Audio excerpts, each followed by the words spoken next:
Hi, I'm Dr. Lanisha Robinson, your host for Career and Technical Education, #Build a Future.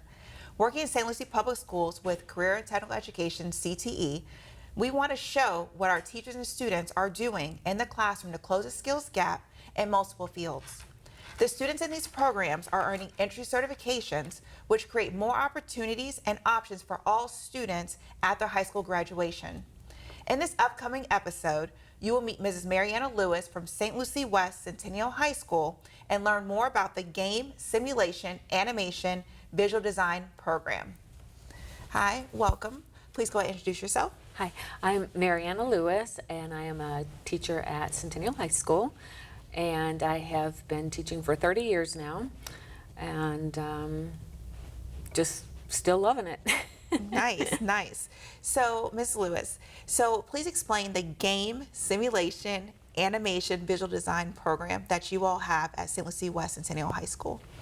Okay, there are courses, they start with foundations, game and simulation foundations, where the students get the introductory information into the course. We do a industry certification on basic computer setup, and then they learn basic designing of 3D visual effects, and it's just on a very basic level. Then they go into the game and simulation design class, where we step it up a notch, and they'll learn a little Python programming to go with their 3D modeling that they did in foundations, where they're going to now take it and program it, learn how to program it. And then we learn another program called Unity, where they learn how to build upon what they've already done in the previous years. After that, it's graphic artist and 3D animation, and it's just a continuation that we build upon what they've learned and add to it. Okay, so with these students taking these various courses and attending and actually completing this program, are there career opportunities out there that's actually in the workforce saying, hey, these are opportunities that are out there for students, but there actually is a need for game sim? So for students that are going into the industry. So when they leave school, when they leave school, what are their opportunities? Well, they're going to leave my program with roughly 2 to 3 industry certifications that are going to exemplify their skills and let the workforce know that, you know, I do know what I'm doing because the industry says I do, as well as my coursework and my grades. So they're able to leave with certain soft skills and certain hard skills, you know, based on the programs that will allow them to maybe enter an entry-level position, but with a little better pay because they have a little bit of a background, or it's very competitive. So it gives them a leg up on the competition and saying, I have this. It makes me more valuable. That's amazing, because honestly, when students leave, they want options. They want these opportunities. So for students, especially with career and technical education, that pathway is there. They can go to industry, go to the workforce right after graduation, or they can decide, hey, I want to go to college, and these are opportunities for them. So thank you for offering that to our students. Yes, and the students that are actually going into college, they actually, per the Florida Department of Education articulation, they actually get 3 credits going into university if they finish a program, or they can take their industry certification certificate and get 3 credits. So it's actually money that they're saving as well. Okay, so with these students, so let's take a step back for even our middle school, having the middle school students having awareness. What are some opportunities that are available for middle school students to learn about earlier on that this program is available to them at the high school level, but actually a career pathway as well? We do a video with the school, and the school shares these videos when they go visit the middle schools to share what programs our school has to offer. We have open house nights where they get to come in. We have a summer school program where the incoming freshmen actually will come in and get to walk around and learn about the school and the programs, because our program is geared towards 10th through 12th graders. So this allows them to see as a 9th grader what I need to take in order to be prepared to try to get into this course when I'm in 10th grade. So they share the video, and we share information and host open houses so they can come in and see the classroom and see what's going on. And I know that it's a great opportunity for students to learn about, and not even just the students, but for parents as well. Yes. So also, oftentimes when people consider gaming, because when we're speaking with individuals from the community, they're like, oh, is it more male driven? Is it male driven in your classroom, or is there equal amount of students, female and males? No, it's not equal. It is male driven. But over the past few years, I have seen an influx of the female students. And when they turn in their course requests for the new year, I usually get more students that request it than I can handle, actually physically in the classroom. So I have to go through and decide, where I'm going to cut back on some of those students, unfortunately. And one of the things I do look at is females, because if there's a female that has a good background and wants to get into it, I try to pull as many of them as I can. And over the years, I have seen more of them. But I will say in a class of 24, there's usually only 3 to 4 girls. Okay. So was there always a plan to have game simulation at St. Lucie West Centennial? Like, how did this program come about? Because you are the first teacher, right? Yes. Okay. No, there wasn't a plan. I actually started, I was in the drafting program, and I was teaching drafting and learning about drafting, and they decided when they were revamping programs that was one program Centennial wasn't going to have anymore. So they asked me if I wanted to be the teacher for the 3D animation program, and I said, well, that sounds like fun. So I'm always up for a challenge, and I was like, sure, that sounds great, I'll do 3D animation. So it turned into 3D animation, where we geared a lot towards a kind of game driven, because that's what the students are interested in. And then it kind of just morphed into the game and simulation from the 3D animation, which I use still a lot of the same projects and basic concepts from the 3D animation, but I've just expanded on them into the game and simulation. Mm-hmm. So if we were to shadow a student in your class and actually go and visit, what actually will we see students doing day to day? Well, we do a lot of project-based lessons where I will mimic a lesson on, we have been fortunate enough and we have some big screen clear touches that I can cast across the room, so wherever they are they can see them, and I just work off of one of them, and I will mimic a project in the software, and then the students will do it and I will walk around. So there's a lot of me showing, walking around and helping, going back and showing the next step, walking around and helping. They're actually, we do a lot of activities where I tell them, this is not where your creativity, unfortunately, is going to be able to be showcased, because you have to learn the basics. But after they learn the basics, then I'm like, okay, now is the time for your creativity. And I will give them parameters of what to do with what we had just learned. They just created pumpkins based off of some of the 3D modeling they learned from a basic concept. And I let them loose, and they built pumpkins and cut faces out of them for jack-o'-lanterns, and put lights in them to flicker when they were created, and it gives them a chance to take what I've taught them and put their own little twist on it. Mm-hmm. And it sounds basically what you're doing you are doing is work-based learning. Yes. Where students are actually applying, okay, so here's a lesson, here's information, how can we apply this to real-world scenarios? So why is it important for students to have this work-based learning opportunities for them?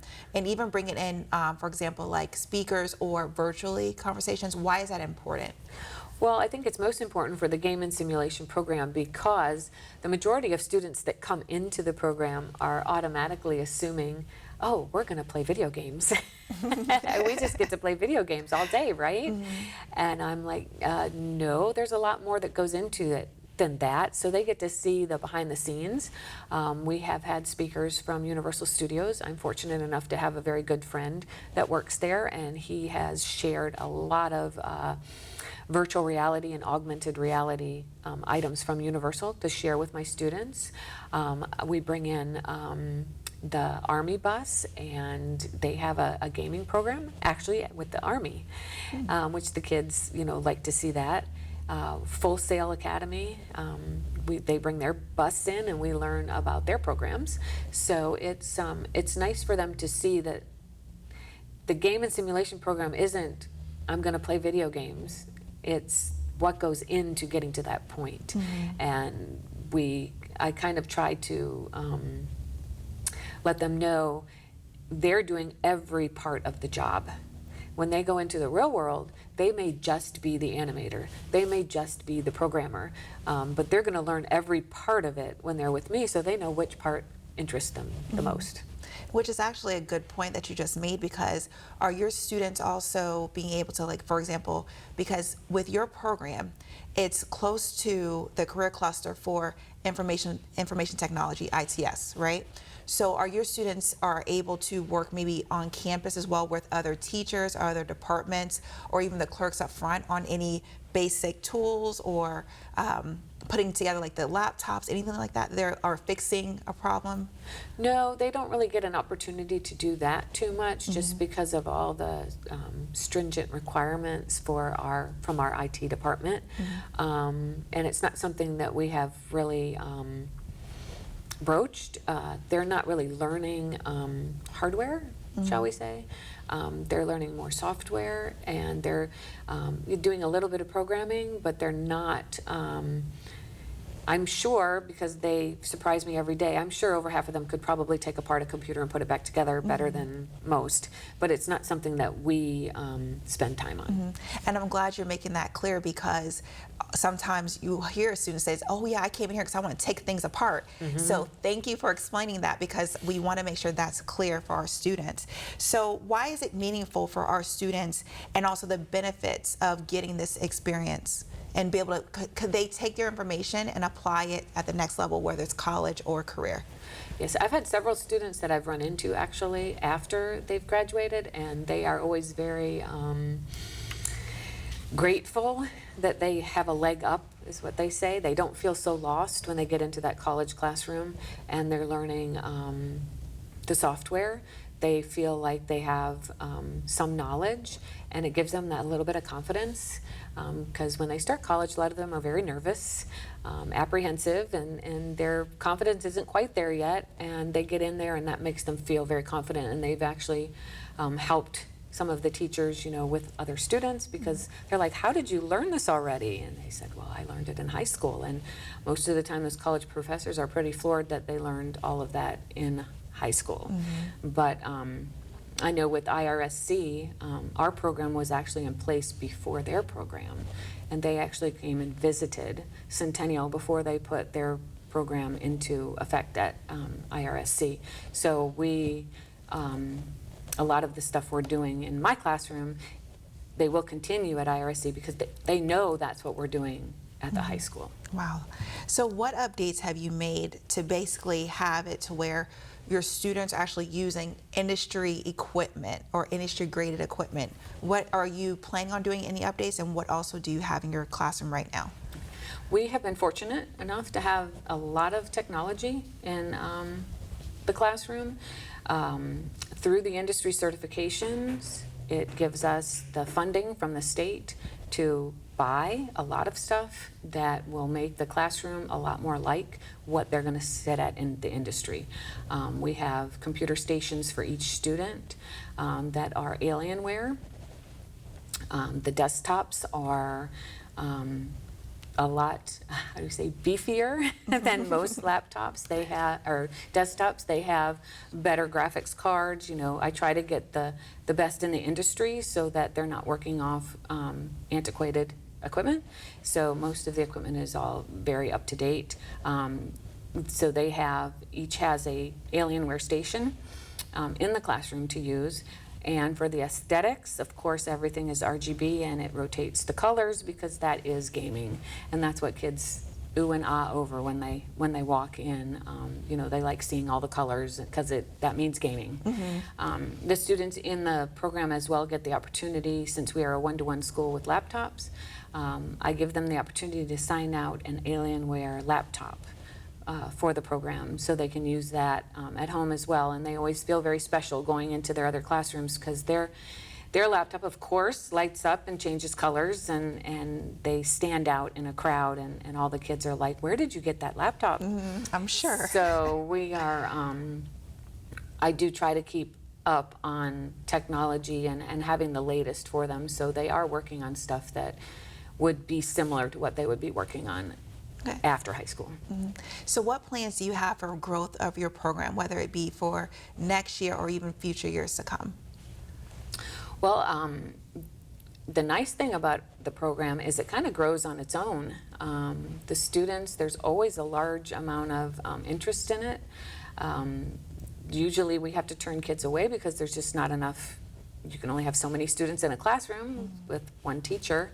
And I do have other responsibilities at the school as well that I have to do besides the gaming. And so the growth is there on its own, and I will just keep trying to get more and more and in there and keep everything up to date. And I like to, every year is a different group of students. They like different things. They work at a different pace. So every year is different. I have the basics in my mind, but I adjust as needed.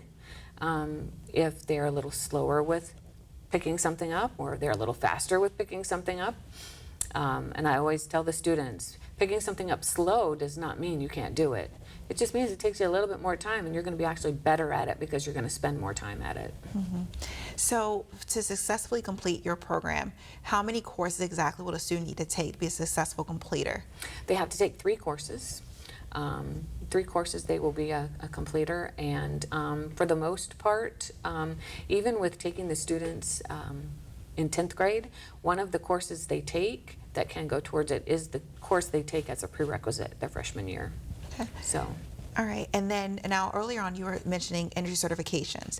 Can you elaborate on that, like exactly what energy certifications are being offered to students in this program? And then if you could take it another step to where you provide to us what employment opportunities are out there. So if they have this energy certification, what kind of jobs are out there for them? Okay. Well, we change the industry certifications every year. Sometimes it's something different. The Department of Education will send down different items that maybe are being taken off of a list, and some items that are being put on a list. So as of right now, we are doing with this program information technology specialist. We're doing 2 pathways. One is device configuration and management, which is basic computer peripherals and setting computers up. Something that I think is very important if they're going to be in the computer field, that they should know. Another pathway of the information technology specialist is Python, which we did a couple of years ago, and then they changed the test, so now we're re-looking at it and opening that up to the students. We also, interestingly enough, do entrepreneurship and small business. You might say, why in a gaming class? Well, because one of the components of the industry certification is running your own VR industry. And the kids find that very interesting, and they all are very money driven. And if they can think of a project that they could make some money off of, then that entrepreneurship and small business is going to give them a leg up on that. We also have done in the past JavaScript and Java. We have done Microsoft products. We are looking right now at the new Azure Microsoft, and they have an AI component that I'm looking at for the future. So lots of good things. Okay. So how many total students have you actually certified since becoming a teacher and working with CTE? Well, we actually started certifying students in 2007. So it's quite some time ago.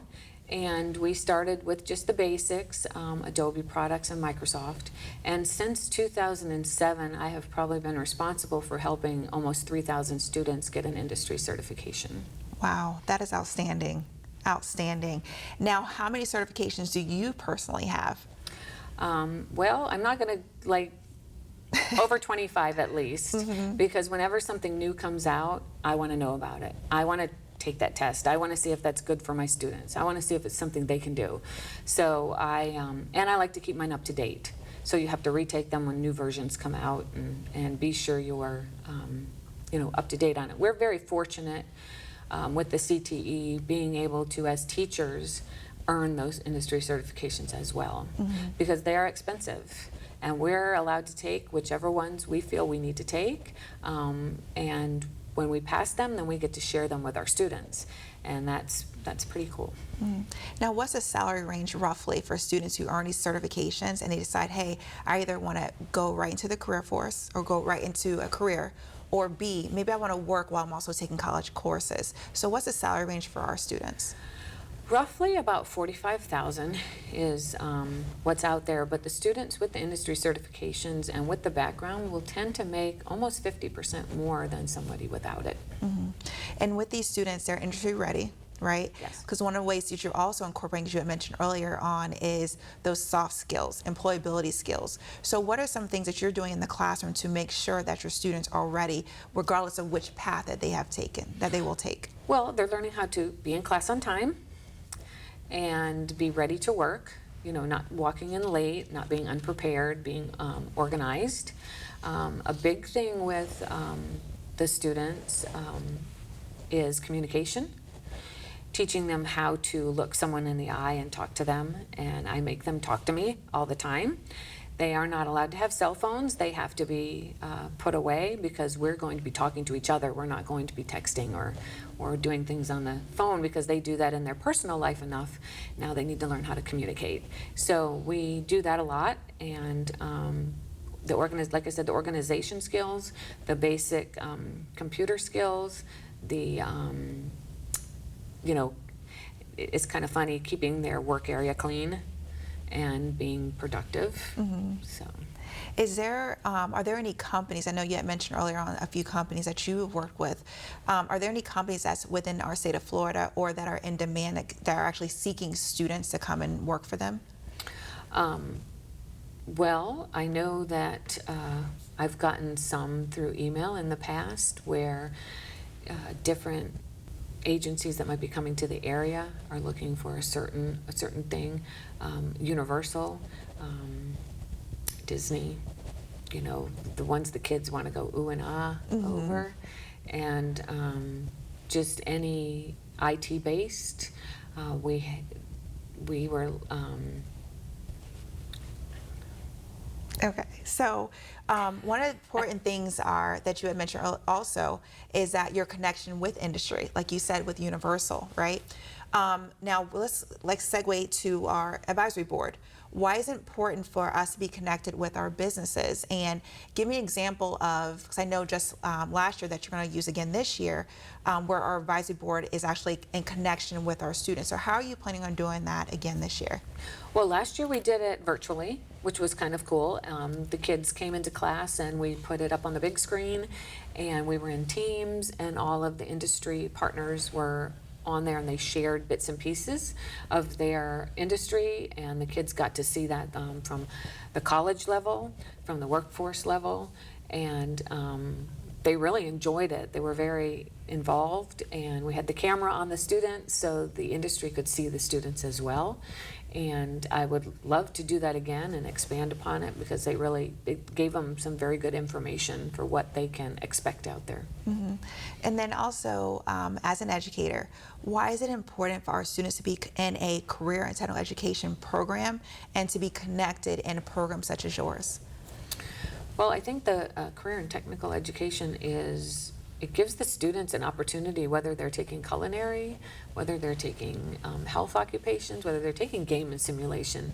It gives them the opportunity to see, is this really something I want to do when I leave high school? It gives them the opportunity to to try things out and to see if that's where their interests lie. Do I want to go directly into that? Oh, do I want to go to college and get a little more, education with it so I can go further with it? Maybe they want to start with an industry and then get college from the industry and get their education that way. And even the armed forces, they have programs that are orientated towards the game and simulation, because they do lots of simulations, obviously, in the military. So every student in every walk of life, what they are interested in, they have an opportunity to do it in that aspect. Okay. Now, if there's a parent or a future or potential student watching this that would like more information about the program, are there any websites or any references or resources that they could use in order to find more information about your program? I believe on the school board website, if they go to the school board website, I'm not sure what the link is on there. Is it the Career and Technical link? Right, so they can go through Career Tech Education Department. Yes, and look at all the programs that are offered at each of the different high schools and see maybe what interests them. Because each high school has something that's special to them. So a lot of them have the same, but then a lot of them have ones that are different. Centennial was the first high school to have a gaming program, and I feel like we are definitely innovators of it. Right. Now, is there anything as we prepare to close, is there anything that you'd like to share or add?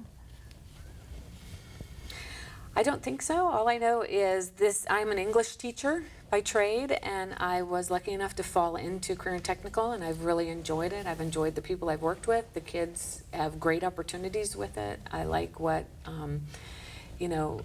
it gives to them. My daughter was a part of Career and Technical. She took programs and got industry certifications, and it has helped her with her career. So I'm a big advocate for it, and I'm lucky enough to be a major part of it. Okay. Well, thank you for joining us today. You're welcome. I'm Lanisha Robinson, and this is Career and Technical Education, #BuildAFuture. I encourage you to view our St. Lucie Public Schools Career and Technical Education page. In Career and Technical Education, we are merging the post-secondary and career pathway for all of our students. We are building a future and continuing to close the skills gap. On behalf of the station's team, I'd like to thank you for joining us today.